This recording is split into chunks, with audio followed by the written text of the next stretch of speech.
Queen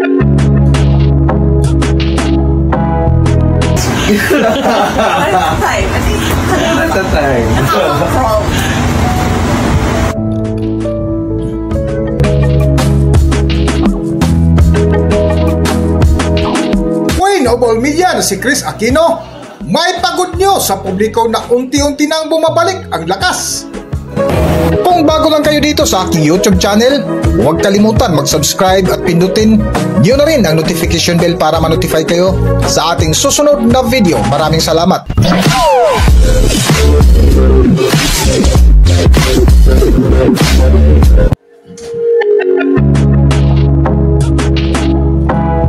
Welcome back to Philippine Celebrity Broadcast. Ilang taon matapos ang pakikipaglaban ng Queen of all media na si Kris Aquino ukol sa kanyang matinding karamdaman na dinapuhan pa ng iba't ibang uri na sakit na nagresulta sa kanyang pangangayayat, ay may panibagong update si Kris Aquino na isang good news sa publiko, lalo na sa kanyang mga fans na unti-unti nang bumabalik ang kanyang lakas. Kita mo nga sa latest video ni Kris Aquino na buhat-buhat ito ng kanyang anak na si Bimbi at ibinalik sa kama na kung marinig mo ay nagtawanan at nagkulitan pa ang mag-ina para maisaayos sa higaan. At makikita mo nga rin sa mga litratong ipinost ni Bimbi sa kanyang Facebook na nakangiti at tuwang-tuwa ito na sa laki na pagbabago sa kalusugan ng kanyang ina. Para sa highlights ng video, narito ating panurin ang pag-udyos ni Kris Aquino sa publiko kasama si Bimbi. Narito ang video.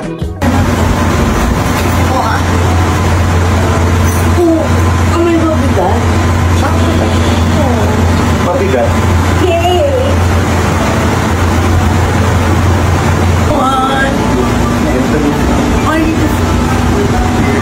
Upper body. Alright. No, I'll do it. I can do it. Okay. One. It's not hard. I'll do this. Yeah. Okay. Really cool. Oh, see? Good. Hey, you can go out na sa beach.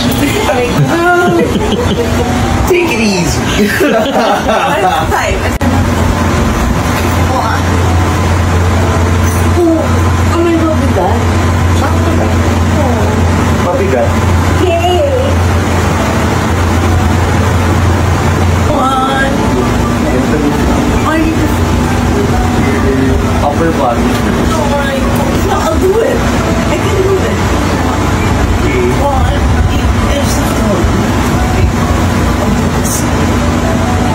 Yeah. Okay. Really cool. Oh, see? Good. Hey, you can go out na sa beach. Alright. Take it easy. Five. Hanggang dito na lang muna ang ating video at kung nagustuhan nyo, huwag kalimutan mag-subscribe at pindutin nyo na rin ang notification bell para ma-notify kayo sa ating susunod na video. Maraming salamat!